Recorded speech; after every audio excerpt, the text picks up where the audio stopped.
Juan 14, verso 30, el Señor Jesús, momentos antes de ser entregados, en los últimos momentos que pasó con sus discípulos, después de haberle declarado acerca del Espíritu Santo,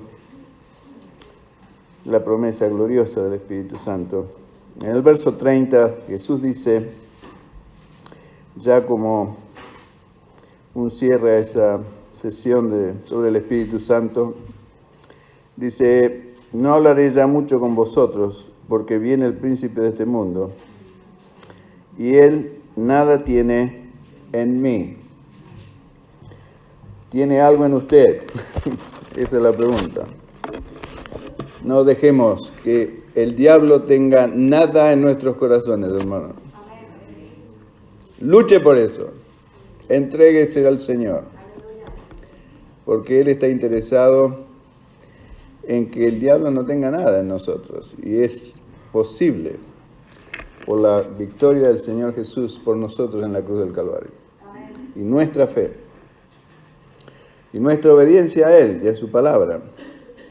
Y de esto vamos a seguir hablando por la gracia de Dios en esta noche, confiando que es el Señor el que nos guía y nos muestra toda verdad por medio de su palabra y de su Espíritu Santo que mora en nosotros, en nuestros corazones. Oremos pues al Señor. Gracias, Padre, por este día que nos has dado y gracias por la oportunidad que nos das nuevamente de estar reunidos aquí en tu santo y bendito nombre. Gracias por cada uno de mis hermanos. Te ruego que tu mano de bendición y protección les alcance, les rodee. Rogamos por aquellos que están lejos, como Marcia y Héctor, bendícelos, protégelos, tráelos con bien. Y Señor, gracias te damos por sus vidas y gracias, Padre, por cada uno de mis hermanos, por la importancia que tienen para mi vida. Y te ruego que tú sigas obrando en sus corazones, para que realmente en cada uno de ellos puedan decir, así como dijiste tú, dejándonos ejemplos, que viene el maligno. Cuando viene el maligno a nuestras vidas, no puede encontrar absolutamente nada de él en nosotros, porque estamos totalmente santificados por ti, Señor, en tu gracia, en tu poder. Ayúdanos, pues, a creer esta realidad que tú quieres hacer en cada uno de nosotros. Te lo pedimos, oh Padre, lléname de tu Espíritu, dame tu gracia para hablar a mis hermanos y bendice, Señor, a aquellos que van a oír para que puedan recibir palabra de Dios y pueda producir fruto en cada uno de sus corazones. En el nombre de Jesús te lo pedimos. Amén, Señor. Empezamos a meditar el sábado pasado en el hecho de que de cómo opera el Espíritu Santo en nuestras vidas. Y no sé si todos estaban aquí o se acuerdan, pero dijimos una serie de cosas que son relevantes al nuevo pacto en el cual estamos nosotros. Y es increíble ver cómo muchos cristianos les cuesta distinguir entre el viejo pacto y el nuevo pacto, y están con un pie en el viejo pacto y creyendo en las promesas de ese viejo pacto, cuando en realidad ese pacto fue completamente derogado. Hay un nuevo pacto en el cual estamos nosotros, y es en la sangre de Jesús, y es absolutamente y completamente distinto. Por supuesto, eso no quiere decir que no tenemos que leer el Antiguo Testamento, por el contrario, no tiene nada. La Biblia es una pieza que toda enfoca y apunta hacia Jesucristo, nuestro Señor. Pero la forma de operar de Dios era muy distinta. Y tenemos que hacer esta distinción. ¿Se acuerdan que expliqué que en el viejo pacto todo lo que Dios hacía era externo? ¿Se acuerdan de eso? No había nada interno. En el nuevo pacto, una de las grandes distinciones, y hoy vamos a seguir hablando un poco más de eso, porque es importante que lo entendamos, es interno. Y el Señor explicó eso en esos 3 capítulos del libro de Mateo, del capítulo 5 al capítulo 7, donde llamamos el famoso Sermón del Monte, donde explica la ley en su espíritu, ¿no es cierto?, en la esencia, que va a la esencia misma de la persona, que es nuestros corazones. Y ese hombre, como el rey David, que era un hombre conforme al corazón de Jehová, porque tenía un corazón dispuesto para Dios, y sabemos que era un hombre que amaba a Dios con todo su corazón. Era un hombre del nuevo pacto en el viejo y en el antiguo pacto, como hubo varios, como hubo un Daniel, como hubo un José.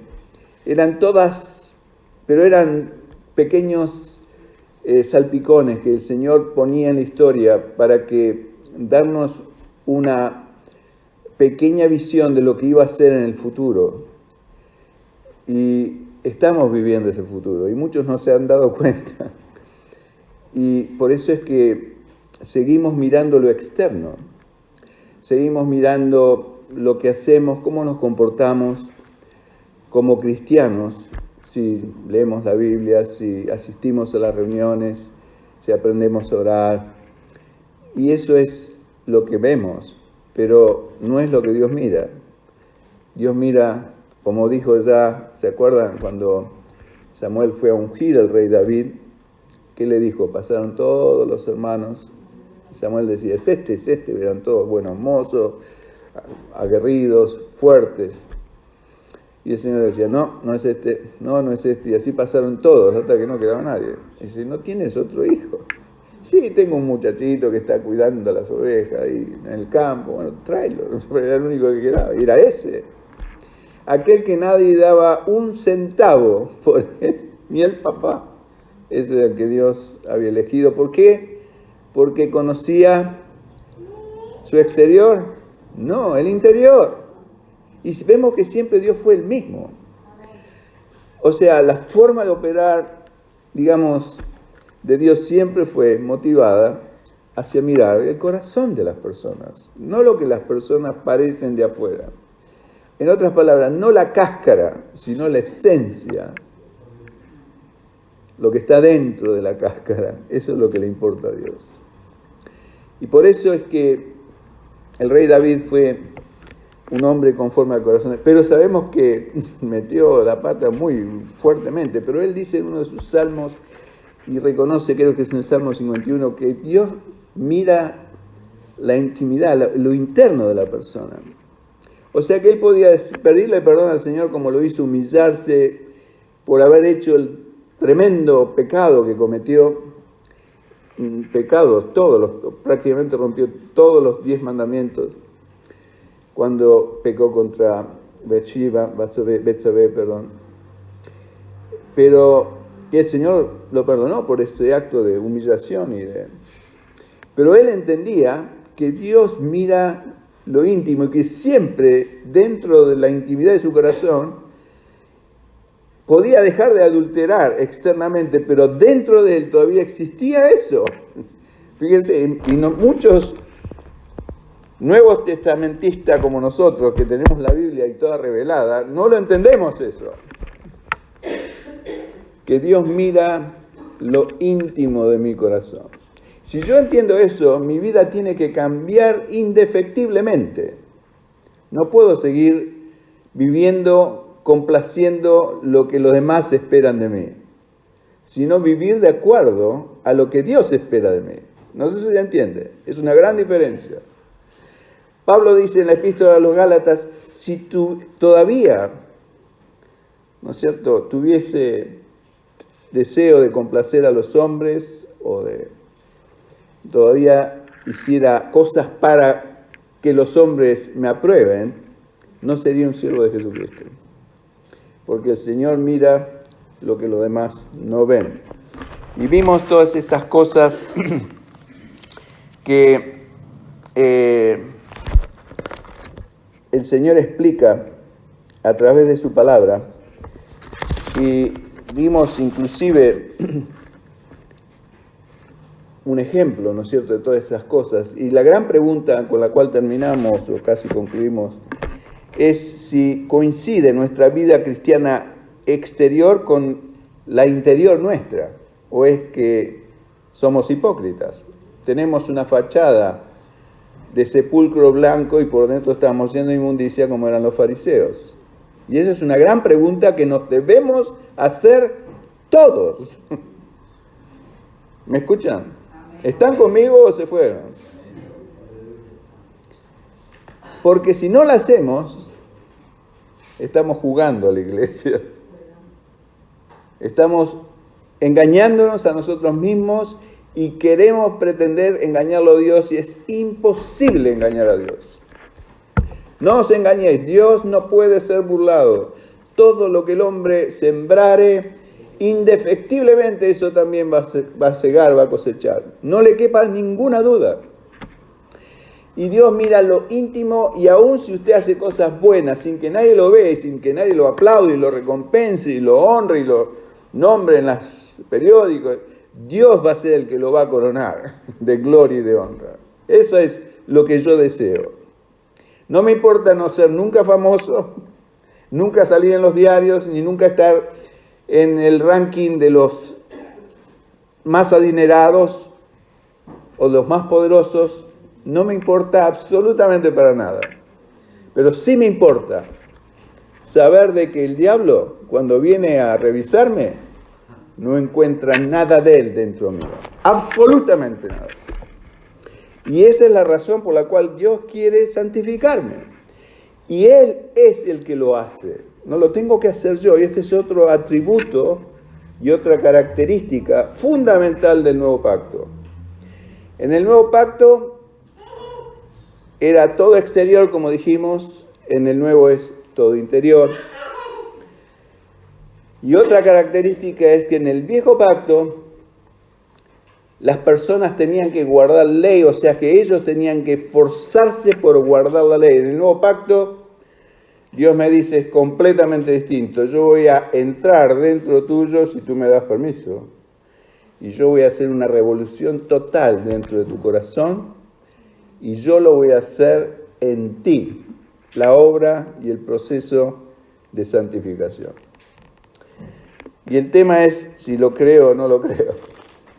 Y muchas veces se acuerdan que hablamos también de ese ejemplo que da ese famoso escritor C.S. Lewis, en un libro que se llama El Gran Divorcio, que es escrito por él, que es como una novela cristiana. Él habla de un hombre que se quería santificar, pero tenía algo asqueroso, como un bicho, como un camaleón o una iguana en su hombro. No sé si se acuerdan. Y que esa iguana, ese camaleón, era la causa de que ese hombre no pudiera ser santificado. Y era un pecadillo de él, era algo que lo tenía apresado. Y cada vez que se lo quería sacar, esa alimaña clavaba más las uñas en su carne y era imposible para él sacárselo. Entonces había un ángel delante de él y le dice, no puedes sacártelo tú, yo te lo tengo que sacar. Me envió Dios a sacártelo. Pero el camaleón le susurró, no, le decía. Me voy a portar bien, no te voy a molestar más. Entonces seguía por un poco de tiempo y así extendía el suplicio y seguía con esa alimaña, que es cualquier pecado que nos está siguiendo. Puede ser un pecado sexual, un pecado de juego, un pecado de bebida, un pecado de lo que usted se puede imaginar. O de mentir, o de robar, o de enojarse, o el de celar a otra persona, o tantas cosas. El diablo tiene una gama infinita de selecciones. Pero este hombre le decía, no. Y dice, pero ¿por qué no me lo sacas tú? O sea, esa era la gran pregunta, ¿por qué no me lo sacaste tú? Le pregunta al ángel. Y dice, no, si yo no tengo tu permiso, no te lo puedo sacar. Y eso es algo muy importante. Dios tiene que tener nuestro permiso. El ángel tiene que tener nuestro permiso. Ni bien el hombre se rindió, él le dio permiso porque ya no aguantaba más que esa asquerosa, repugnante criatura siguiera estando sobre su hombro, malográndole su vida. Y le dijo, está bien, sácamelo de una vez. Y cerró sus ojos y se preparó para el tremendo dolor que le iba a significar, porque siempre nos cuesta cuando dejamos un pecado, siempre nos duele. Y el ángel tomó el animal, lo arrancó de sus hombros, lo arrojó al piso y murió la bestia, y en su lugar salió un corcel blanco, y el ángel le dijo, bueno, el hombre quedó dolorido, por supuesto. Como digo, nos duele dejar el pecado. Pero le dijo, ahora no tienes más que caminar, ahora puedes cabalgar, vas a ir más rápido. Y así es exactamente nuestra vida cristiana. Por eso vuelvo a repetir eso, porque el sábado pasado vi un poco corto de tiempo, y es una figura muy ilustrativa de lo que somos todos nosotros, que hemos tenido o tenemos algún tipo de alimaña asquerosa sobre nuestros hombros. Pero sin dolor, acá hay un dicho en inglés que dice, no pain, no gain, que significa, si no hay dolor, no hay ganancia. Y es tal cual, hermanos. Porque una vez que ese pecado es arrojado al piso, lo que quiere decir el corcel es que nuestra vida espiritual va a desarrollarse a una velocidad muy superior, porque ya no tenemos esa bestia que nos molesta. Entonces, eso es lo que significa el gran cambio de una limaña asquerosa por un caballo glorioso y victorioso, que nos hace correr sin cansarnos, como dice Isaías 40, esa gran promesa del Señor. Los que esperan en Jehová tendrán nuevas fuerzas. Es la fuerza de un corcel. ¿Por qué? Porque podemos cabalgar. El Señor nos lleva. Pero es muy importante entender esto. Dice 1 Pedro capítulo 4, verso 1, y da el ejemplo de Cristo, que padeció por nosotros, puesto que Cristo ha padecido por nosotros en la carne, vosotros también armaos del mismo pensamiento, pues quien ha padecido en la carne terminó con el pecado. ¿Qué quiere decir esto? Bueno, el otro día estaba con mi esposa, estábamos tomando un café y me vino una ilustración clara. A mí, por ejemplo, no me gusta beber nada sin azúcar o sin algo dulce. Por ejemplo, tomar un café sin azúcar o sin edulcorante le pongo yo, pero no me sienta, no me agrada, no me apetece. Entonces, pero yo sé que el azúcar me mata. Ahora se descubrió que el azúcar es el peor veneno, que es malo para el colesterol, es malo para las muelas, es malo para la caspa y para todo. Entonces, y el azúcar puede ser la iguana que me está apretando y me tiene apretado. Es un ejemplo tonto, pero si yo no dejo el azúcar, o no permito que el azúcar se vaya de mi vida, nunca voy a llegar a la instancia de desprenderme de ese problema, de tener que el azúcar me está dañando mi salud, me está haciendo engordar, me está haciendo perder la vista y tantas cosas. Entonces, si yo prefiero el placer de tomar azúcar, es lo contrario del sufrimiento. Es un sufrimiento dejar el azúcar para mí, no sé si me entienden, a eso me quiero referir. Y lo mismo, algo parecido pasa en lo espiritual. Cuando algo nos gusta, y llámese el pecado que sea, y eso nos tiene apresado, nos cuesta despegarnos de ello, y solamente Dios nos puede sacar eso si le damos la plena autorización al Señor. Él lo hace. Pero necesita de que nosotros nos rindamos. Abramos nuestro corazón, abramos nuestra vida, y le digamos, Señor, esta iguana, este bicho asqueroso, no lo quiero más en mi vida. Usted tiene que odiar ese pecado. Tiene que odiar esa situación. Tiene que odiar el azúcar, en otras palabras, porque lo está matando. Si se sigue endulzando con el azúcar, el destino es cruel, ¿no? O sea que la elección es nuestra.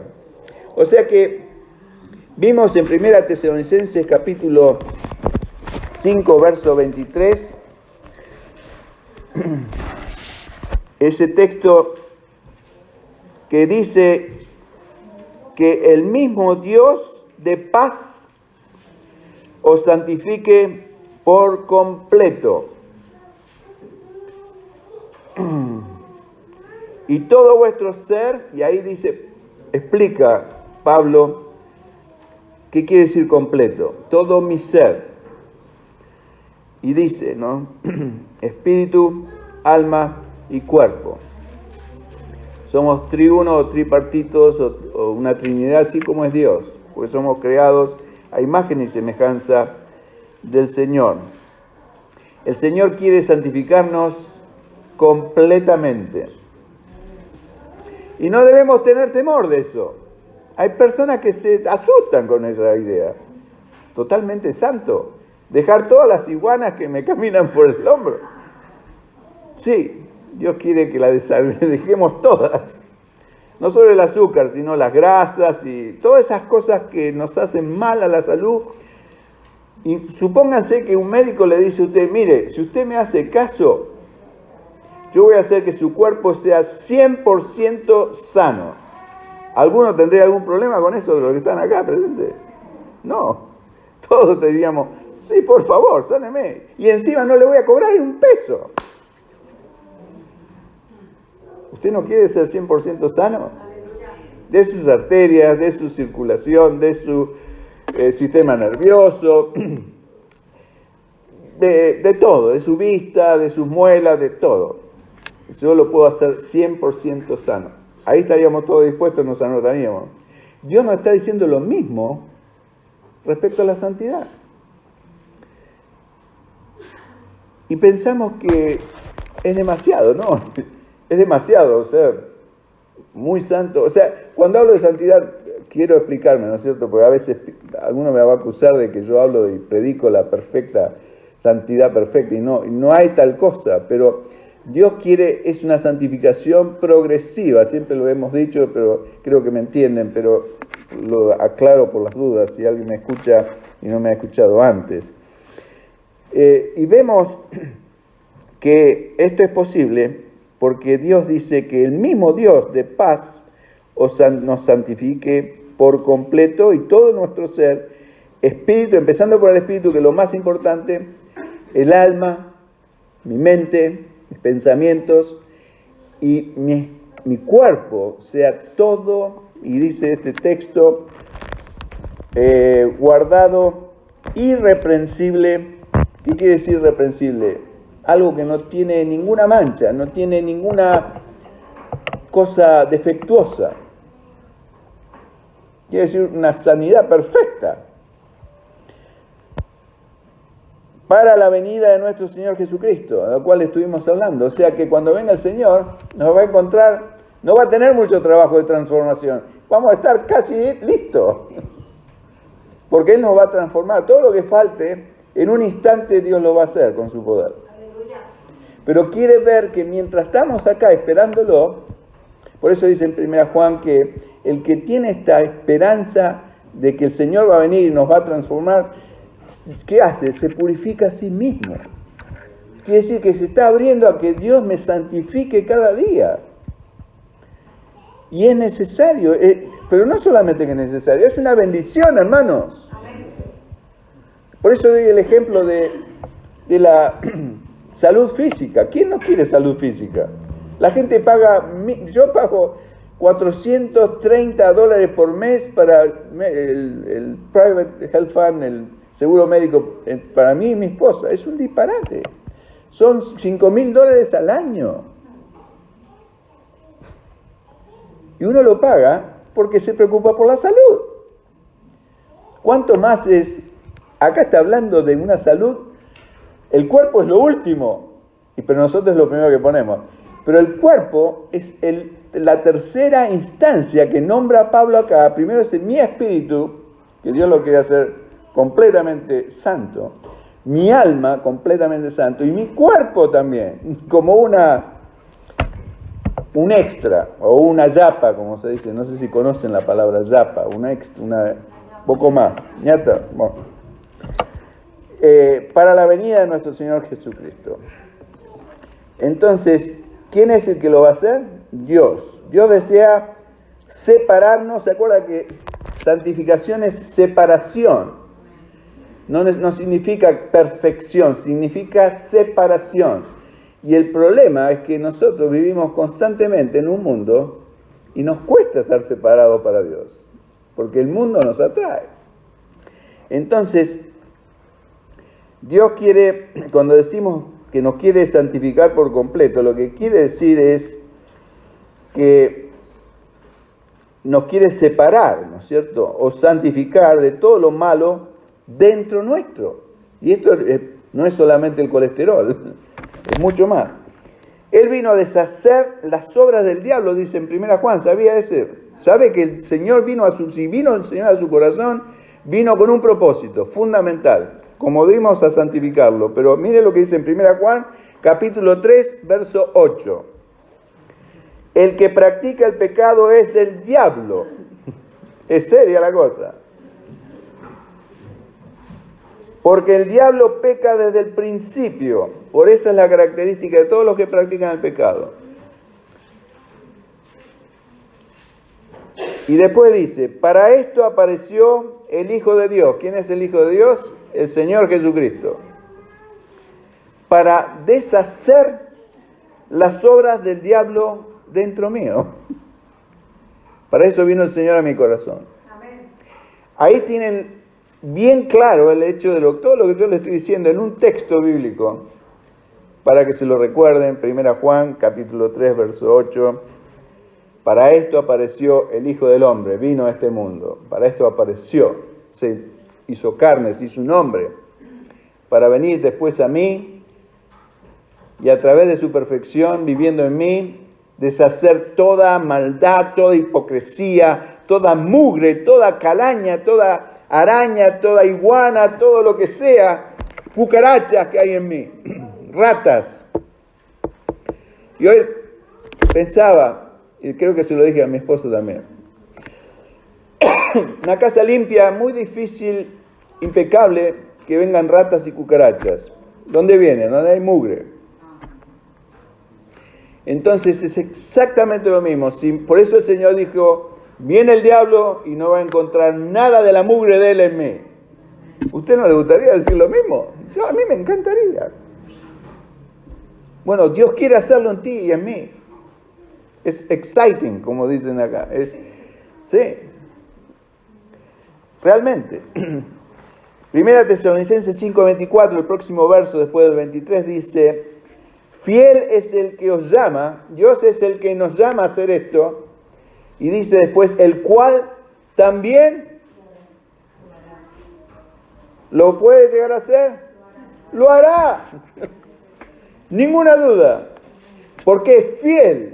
Él me llama, vení Daniel, yo te voy a hacer como mi médico de cabecera, yo te voy a hacer totalmente santo, si me dejas. Que te saque todas esas alimañas que tienes colgando por tu hombro y tu cabeza. En nuestra cabeza tenemos la mayoría. Así que el Señor lo va a hacer en mí. No lo tengo que... Y esto es una característica, como decíamos, fundamental del nuevo pacto. Esto no existía en el nuevo pacto, en el antiguo pacto, perdón. En el antiguo pacto la gente se la tenía que arreglar por sí misma. No había mandamientos como todos los que hay acá un poco más adelante en el verso 16 al verso 22 en 1 Tesalonicenses capítulo 5, donde dice, estad siempre gozosos, orad sin cesar, dad gracias a Dios en todo porque está la voluntad de Dios. Era imposible en el antiguo pacto. No apaguéis el espíritu, no menospreciéis la profecía, examinadlo todo, retened lo bueno, absteneos de toda especie de mal. Antes era imposible, ahora es posible. Si no, no estaría acá como un mandamiento, hermanos. Y es un mandamiento, no es una opción para mi vida. Dios me llama a eso, por eso dice, fiel es el que os llama a hacer esto, el cual también lo puede hacer en mi vida y en la tuya. Así que, ¿se acuerdan que Jesús le decía a los fariseos que ellos se preocupaban por lo de afuera del vaso, que eran hipócritas. En Mateo 23, del 25 al 26, dice, fariseos ciegos, dice, hipócritas, ¿por qué limpiáis lo de afuera del vaso y del plato, pero por dentro estáis llenos de robo e injusticia? Entonces dice, fariseos ciegos, dice el verso 26, limpia primero lo de adentro del vaso y del plato, para que también lo de afuera sea limpio. Entonces, acá vemos otra característica, que si mi corazón está limpio delante de Dios y el espíritu está limpio, automáticamente mi vida va a reflejar eso, pero como una consecuencia natural de lo que pasó adentro. Pero si es al revés, es hipocresía. Si es apariencia, si es cáscara nada más, imagínese usted va a comprar nueces y lo único que le venden es la cáscara. Usted la abre y no hay nada adentro. ¿Estaría contento usted? No, nosotros. Compra las nueces para, no por la cáscara, o las bananas. Pela las bananas y no hay nada adentro. Pero una nuez puede pasar. Hay nueces que es pura cáscara y adentro tiene muy poquito. Así que, como dije, las dos características fundamentales del nuevo pacto donde estamos nosotros somos primero que es interno y conduce a la santidad externa, ¿no es cierto? Como el ejemplo del vaso que acabo de dar. Mientras que en el antiguo pacto era tan solo todo externo. Entonces, ¿cómo podemos entender esto? Por ejemplo, una mujer que se viste indecorosamente y viene a la iglesia y le decimos, hermana, usted no puede venir a la iglesia vestida de esa manera. Vístase con más decoro para venir a alabar al Señor. Esa mujer, si se viste con decoro y no hay un cambio real en su corazón, no pasa nada, porque dentro de ella todavía hay indecoro en su mente, en su espíritu, en su alma. Pero si logramos cambiar que esa mujer entienda el amor de Dios, la gracia, la misericordia de Dios y estas verdades, y permita que Dios le cambie su corazón, automáticamente se va a vestir con decoro. ¿Me entiende? Esa es la diferencia. Pero a veces miramos solo lo de afuera y ponemos, eso es ley. Eso es fariseísmo. Eso es religiosidad. El cambio tiene que estar adentro para que se manifieste afuera. Lamentablemente el mundo moderno, y siempre fue así, se conforma, bueno, si viene bien vestida la mujer, está bien. ¿Trae su Biblia? Sí, el hermano trae la Biblia. Así que debemos pues enfocarnos en lo de afuera o en lo de adentro. En lo de adentro. Y eso es lo que se enfoca el Señor. El Señor es sabio. Y el segundo, es que el antiguo pacto, cada persona tenía la responsabilidad de santificarse a sí mismo, mientras que en el nuevo pacto Dios nos promete que es Él quien lo hará dentro nuestro. El equivalente de los 10 mandamientos, que era el estándar alto del antiguo pacto, los 10 mandamientos sabemos que eran 10 mandamientos, es para nosotros el equivalente, está en Hebreos capítulo 8. Vamos a Hebreos capítulo 8, por favor, versos 10 al 12. Van a ver la diferencia tremenda. Todos sabemos más o menos los 10 mandamientos, que no los sepamos de memoria, pero más o menos sabemos de qué se trata. Los 10 mandamientos, había cosas que se podían, Dios decía que había que hacer por decreto. Por ejemplo, no robarás. No se debe robar, o sea, no matarás, no tendrás dioses falsos delante de mí o dioses ajenos, etc. Varias cosas que no se debían hacer, pero otras cosas que se debían hacer. Por ejemplo, honrad a vuestros padres, ¿no es cierto? No me acuerdo, pero era o positivo o negativo, pero eran todas cosas que las personas tenían que hacer. Arréglense como puedan, eso es mi estándar, decía Dios. Pero este es el estándar de Dios para nosotros en el nuevo pacto. Y en Hebreos capítulo 8, del verso 10 al 12, dice así: Por lo cual, lo tienen todos, porque es importante que lo lean para que entiendan la diferencia. Dice, por lo cual, este es el pacto que haré con la casa de Israel. Nosotros somos el Israel de Dios, la iglesia de Jesucristo. Después de aquellos días, dice el Señor, o sea, después del antiguo pacto. Entre paréntesis, si no me creen, fíjense en lo que dice. Vamos a leer del verso 8. Porque reprendiéndoles dice, he aquí vienen días, dice el Señor, en que estableceré con la casa de Israel y la casa de Judá un nuevo pacto, no como el pacto que hice con sus padres, el día que los tomé de la mano para sacarlos de la tierra de Egipto, porque ellos no permanecieron en mi pacto y yo me desentendí de ellos, dice el Señor. Por lo cual, este es el pacto que haré con la casa de Israel, y este es el pacto que estamos nosotros. Después de aquellos días, dice el Señor, pondré mis leyes en la mente de ellos. ¿Quién lo va a hacer? ¿Lo tengo que hacer yo? ¿Qué dice? Pondré, ¿entiende lo que es pondré? ¿Quién lo va a poner? Dios lo va a poner. Y sobre su corazón las escribiré. ¿Quién? Dios. Y seré a ellos por Dios. Y ellos me serán a mí por pueblo. Y ninguno enseñará a su prójimo. Y ninguno a su hermano diciendo, conoce al Señor, porque todos me conocerán. Por eso es que hoy en día no hace falta de que un profeta me diga lo que va a pasar mañana.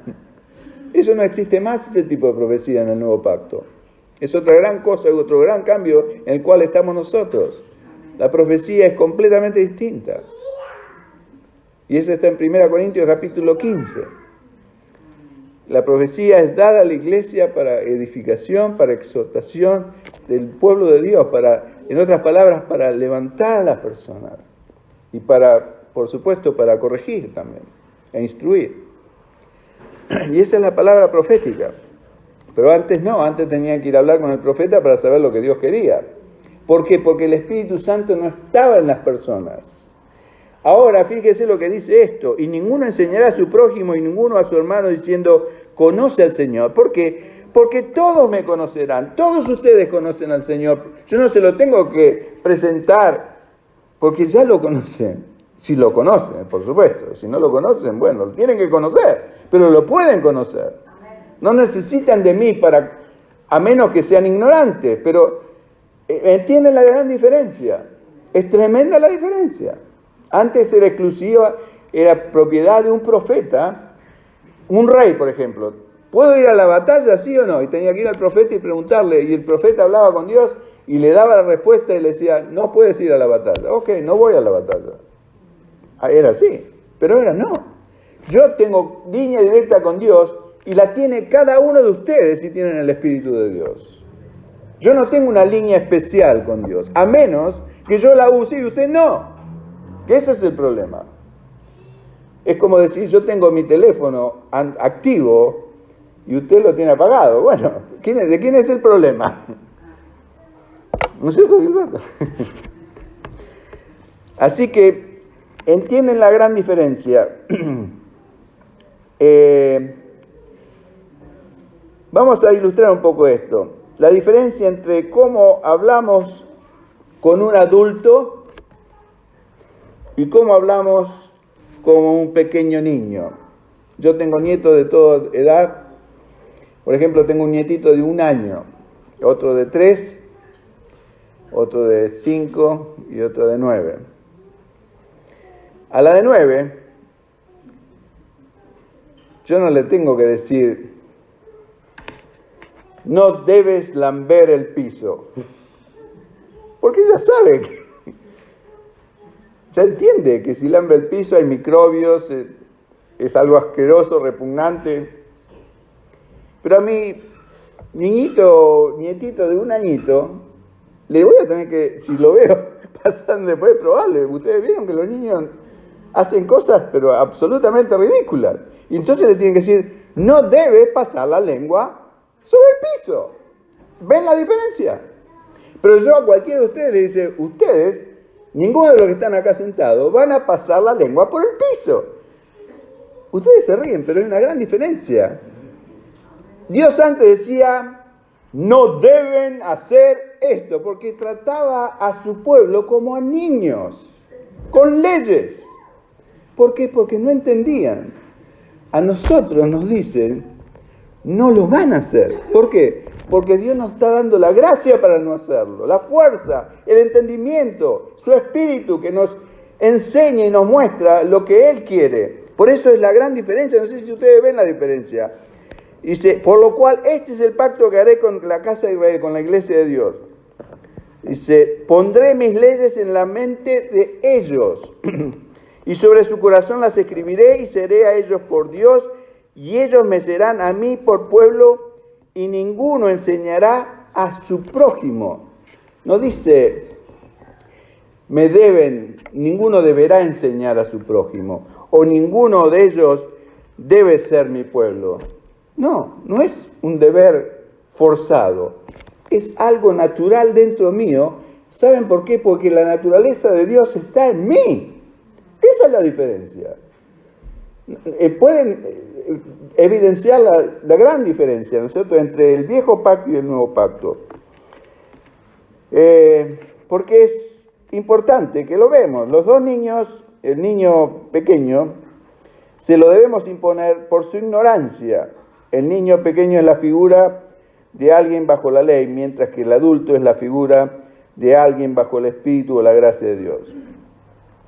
Dios nos promete que Él va a realizar esto para que nosotros obedezcamos interiormente, como esa mujer que ha nacido de nuevo al Espíritu de Dios, ve que no debe vestirse indecorosamente, no porque queda mal y la van a criticar en la iglesia, porque ahora es una hija de Dios, ha nacido de nuevo, ve las cosas distintas, entiende la mente de Dios.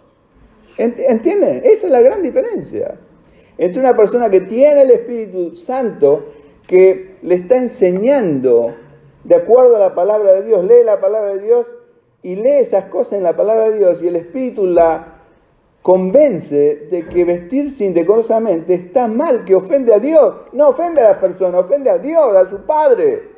Y por temor y reverencia a Dios va a dejar de vestirse indecorosamente. No para que no la critiquen. Es una gran diferencia. Y esta es la razón por la que en el nuevo pacto la fe juega un papel tremendamente importante. ¿Por qué? Porque es nuestra total dependencia en Dios, o sea, la fe, para que Él lo haga en mí. Tengo que tener fe. Porque Dios me está diciendo que Él va a hacer estas cosas. Después de aquellos días pondré mis leyes en la mente de ellos. ¿Tengo fe para creer esto? ¿Se dan cuenta que es un problema de fe? Y por eso Dios requiere, y en el nuevo pacto es la palabra tal vez más usada, la fe y el amor. La fe, la esperanza y el amor son los tres requisitos que van a persistir para siempre, dice 1 Corintios 13. Ahora permanece la fe, la esperanza y el amor. O sea que la fe es uno de los tres requisitos fundamentales para nuestra vida cristiana. Sin fe es imposible agradar a Dios, ya sabemos todos esos textos, pero la fe es necesaria para creer esta gran cosa de que yo no tengo que vivir a fuerza de sacrificio humano, sino que le tengo que abrir la puerta para que Dios lo haga en mí, que Dios me santifique a mí, en todo mi ser, espíritu, alma y cuerpo. Tengo que tener fe para creer eso. Y si no lo creo, no lo recibo.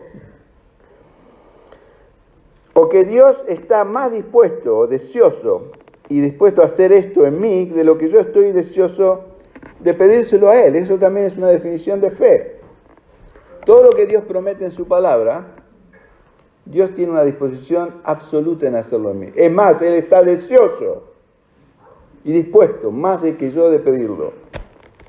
Filipenses 2:13 dice, porque Dios es el que en vosotros produce así el querer como el hacer por su buena voluntad. ¿Se da cuenta? ¿Quién es el que lo hace? Es Dios. Este es un texto fundamental también, debe en lo posible memorizarlo. Filipenses capítulo 2, verso 13. Es Dios el que produce dentro mío, no externamente, no por algo coercitivo, obligatorio, mandatorio, no.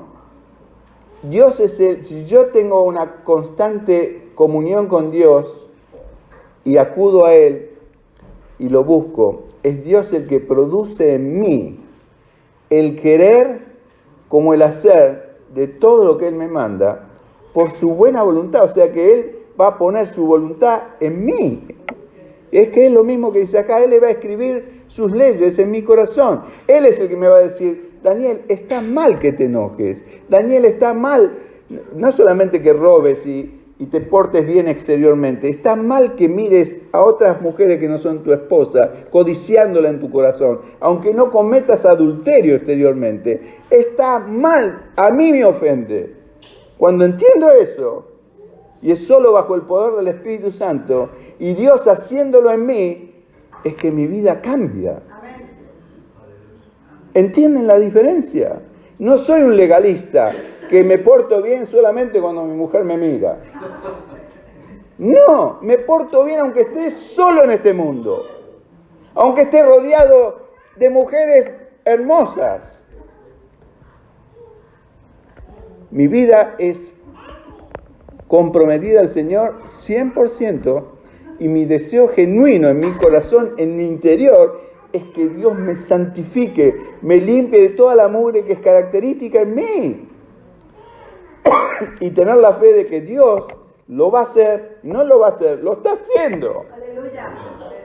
Y cada vez que lo hace un poquito más, es otro corcel que pone Dios a mi servicio, para que ande más rápido. Si no lo hago, sigo luchando y escuchando los consejos de la iguana en mis hombros.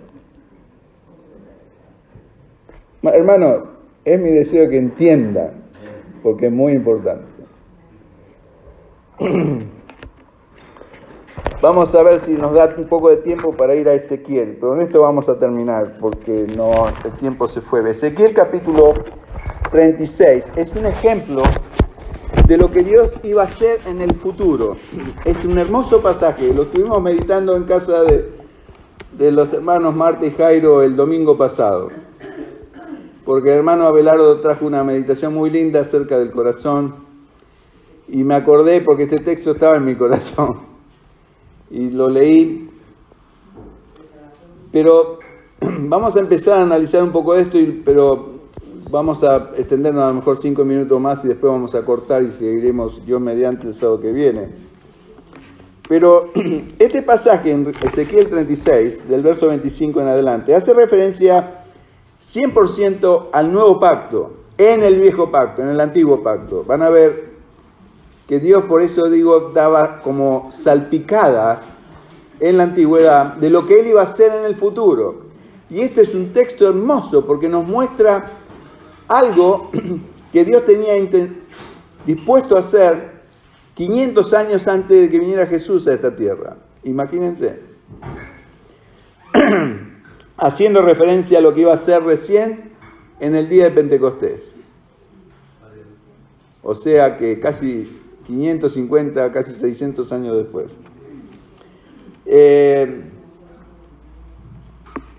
Es la esperanza ansiosa, antes de empezar a leer, esto para darle un enmarco de lo que es la esperanza ansiosa de alguien que estuvo preso por un largo tiempo, 1500 años. Israel estuvo preso bajo la ley. La ley era algo que tenía y mantenía preso a Israel. Eran como 10 barras en un calabozo. Cada ley era una barra. Ellos querían hacer algo, pero la barra, ¡pum!, lo detenía. Estaban forzados. Y estaban a punto de ser liberados de esa tremenda opresión que era la cárcel. Es una profecía para los que estaban presos bajo la ley y hacerles saber que estaban a punto de ser liberados en unas semanas más, en un poco tiempo.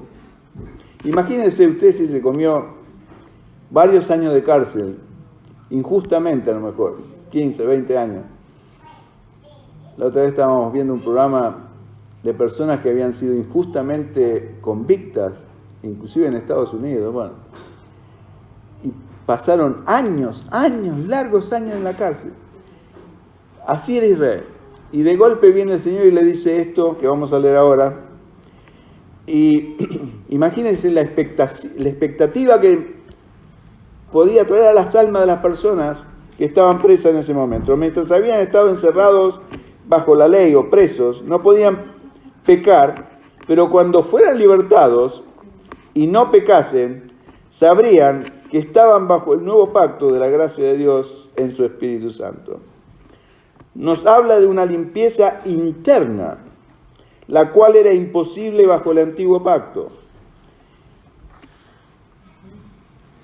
Así que, fíjese que dice, empieza diciendo, Ezequiel 36, verso 25. Lo primero que dice es que esparcirá Dios sobre nosotros agua limpia, y seréis limpiados de vuestras inmundicias, y de todos vuestros ídolos os limpiaré, dice el Señor. Esto en el antiguo pacto era imposible, porque la sangre de los toros y de los machos cabríos no limpiaban, cubrían el pecado. Pero esto Dios lo está diciendo 500 años antes de que efectivamente iba a suceder. Futuro. Esparciré sobre vosotros agua limpia y seréis limpiados de todas vuestras inmundicias. Esto lo disfrutamos ya, hermanos, por el sacrificio de Cristo. Y de todos vuestros ídolos os limpiaré. ¿No es cierto? Precioso. Esto es una similitud a cuando Israel fue libertado de la esclavitud de Egipto por la mano de Dios, ¿se acuerdan? Luego fue el mismo Dios quien les prometió la tierra prometida. ¿Y qué pasó? No le creyeron a Dios. Así también hoy día muchos que creen que la sangre de Cristo los limpia, no creen que es el mismo Dios que les promete victoria sobre el pecado y se pierden la bendición. Y dice así, vamos a leerlo y vamos a dejar. Dice, os daré corazón nuevo y pondré espíritu nuevo dentro de vosotros. Fíjese que dice dentro. Y quitaré de vuestra carne el corazón de piedra. Es como un cirujano que viene y saca ese corazón duro, que no es sensible a las cosas de Dios. ¿Y qué va a hacer Dios? Y os daré un corazón de carne. ¿Quién lo hace? Todo Dios. Fíjense, si usted sabe español y puede interpretar, dice, os daré, pondré dentro, quitaré, daré nuevamente, pondré. ¿Quién es que hace? No, nunca, nada tenemos que hacer nosotros, lo hace Dios, por su poder. Y pondré dentro de vosotros mi espíritu, dice el verso 27. ¿Lo hizo? Gloria a Dios, ¿no es cierto? Y haré que andéis en mis estatutos y guardéis mis preceptos y los pongáis por obra. ¿Qué más quiere? Dios va a hacer esto. ¿Lo hizo en tu vida? Lo está haciendo en la mía. ¿Pero no es maravilloso, hermanos? Habitaréis, verso 28, en la tierra que di a vuestros padres, y vosotros me seréis por pueblo, y yo seré a vosotros por Dios. Debemos recordar que todas estas cosas se reciben tan solo por esfuerzo,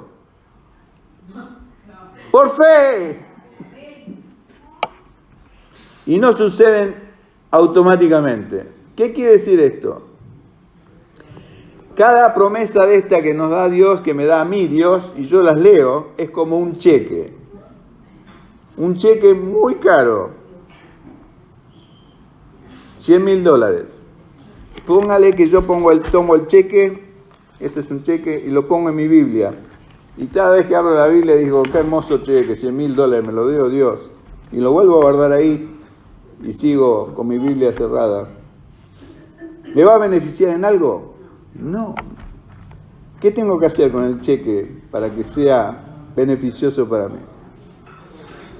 tengo que ir a cobrarlo a Ventanilla, a que me den el dinero, o lo tengo que ir a depositar en mi cuenta, entonces va a ser mío. Y exactamente igual son las promesas de Dios. Y ahí entra la fe. Si yo no le creo a Dios, es como guardar un cheque de recuerdo y lo miro y lo sigo mirando, pero nada pasa en mi vida. No me enriquece a mí. Lo único que enriquece es la vista cuando lo miro. Lo uso de señalador en mi Biblia. Y lo mismo pasa con muchas promesas que el Señor me da y que nosotros no las aceptamos, no las recibimos. Debo pues apropiarme de cada una de esas como un cheque librado a mi nombre que debe ser cobrado o depositado en mi cuenta. La grandeza del antiguo pacto era la ley, mientras en el nuevo pacto es el Espíritu Santo. Dios no quiere que sus hijos vivan sin el poder del Espíritu Santo, pero debemos pedirlo y valorarlo. Pedirlo y valorarlo. A ver si podemos terminar con esto.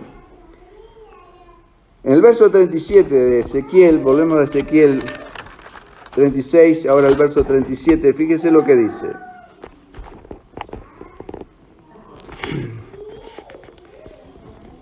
Dice, así ha dicho Jehová el Señor, aún seré solicitado por la casa de Israel para hacerles esto.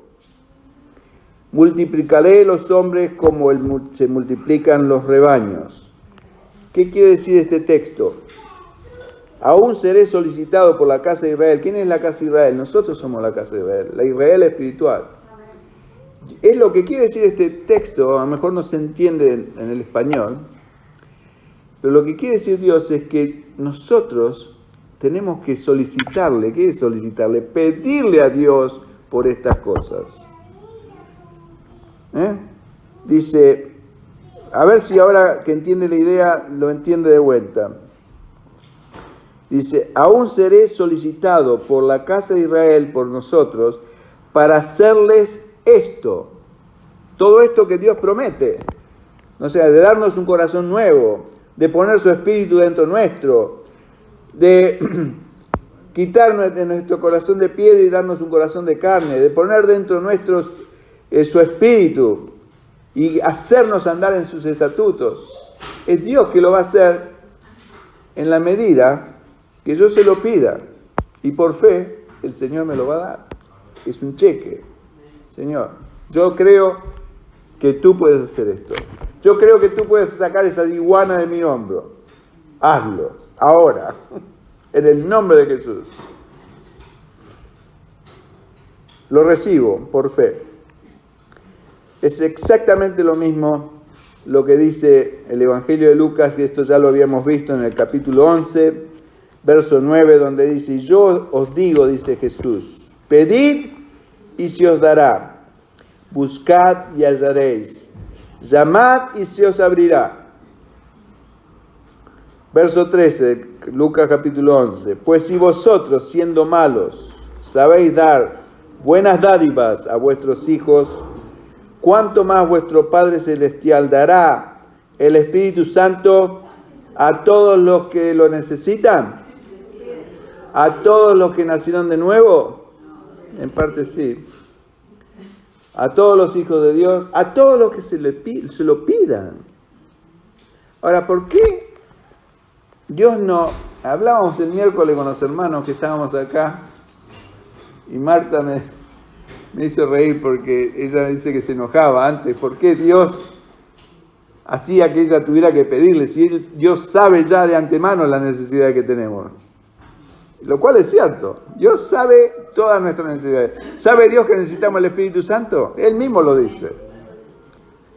¿Por qué no lo da? Como el hombre que le decía al ángel, ¿por qué no me lo sacas tú? No, sin tu permiso, sin tu deseo, sin tu aprobación, Dios no da nada. Ahora, ¿por qué es esto? ¿Alguna vez se puso a pensar? ¿Saben por qué? Porque el Espíritu Santo es demasiado precioso para dárnoslo si yo no lo valoro. ¿Qué pasa con cualquier cosa que nos regalan o no le estimamos el valor, el costo, el precio, no la apreciamos. Por eso si usted regala, por ejemplo, un libro evangelístico a las personas o le da un panfleto, lo más probable es que lo encuentre tirado en la calle a pocos metros de donde se lo dio, porque la gente no valora. Es el tesoro más grande del mundo, pero no lo valora. Entonces, ¿qué dice el Señor? No deis vuestras perlas a los cerdos. Es una gran enseñanza. Y el Señor nos da perlas a los cerdos. Quiere decir que el Espíritu Santo dice, estoy terminando, hermano, déjenme terminar porque es importante que entiendan esto. 2 Corintios 4:7 dice que tenemos este tesoro, el tesoro es el Espíritu Santo, en vasos de barro. ¿Quiénes son los vasos de barro? Nosotros. Para que la excelencia del poder sea de Dios y no de nosotros. Estoy leyendo en 2 Corintios 4:7. Esta es la respuesta un poco a lo que estoy explicando. Dios puso el Espíritu Santo, que es un tesoro súper precioso, en nosotros que somos vasos de barro. Y Dios nos lo va a poner, a menos que sepamos, o sea, Dios nos da el Espíritu Santo. No estoy diciendo que, o sea, si no, no seríamos salvos. Pero eso en una medida reducida. Pero no nos va a llenar de su Espíritu, a menos que valoremos, apreciemos y le roguemos y le pidamos al Señor, porque realmente lo apreciamos. Una pregunta, y con esto termino. Todos ustedes hicieron trámite para venir a Australia, de alguna forma o de otra, estando acá o estando en su patria. A mí me llevó 2 años, diligentemente y fervientemente, orando a Dios y haciendo trámites, llenando papeles, visita médica, al consulado australiano en Argentina, etcétera, etcétera. Sacrificio, esfuerzo. Hasta que tuve la visa. 2 años me duró. Y muchos de ustedes han ido hasta presos, acá, porque no tenían una visa permanente. ¿Cuánto esfuerzo hicieron? ¿Cuántos trámites hicieron? Si ustedes pidieran al Espíritu Santo de la misma fuerza, con el mismo ahínco, con el mismo fervor que buscaban la ciudadanía australiana, estarían todos llenos del Espíritu Santo. Eso demuestra de que cuán poco valoramos el poder del Espíritu Santo en nuestras vidas. Y por eso el Señor lo retasea, no lo da. Cuando yo lo entiendo y lo pido y lo deseo y lo clamo al Señor, lo necesito no para mí, para darle a mis hermanos. Entonces el Señor con abundancia lo da. Sin reserva. Porque eso es lo que más quiere Dios. Que el Señor los bendiga, hermanos. Que sea el Señor ayudándonos a entender esto y a reaccionar a tiempo para obtenerlo. Que podamos pedirle con honestidad y sincero deseo al Señor para que nos santifique por completo en nuestro espíritu, alma y cuerpo. Padre, gracias, Señor, por tu palabra. Te ruego, Señor, que esta palabra haga un impacto en el corazón de mis hermanos, así como lo ha sido para el mío, Señor, y que podamos realmente abrir nuestros corazones para que tú hagas esa obra que quieres hacer, esa obra completa de santificarnos, espíritu, alma y cuerpo, y que seamos guardados irreprensibles para la venida tuya, Señor Jesús, que es pronta y la esperamos y la anhelamos ansiosamente. En Cristo Jesús. Amén.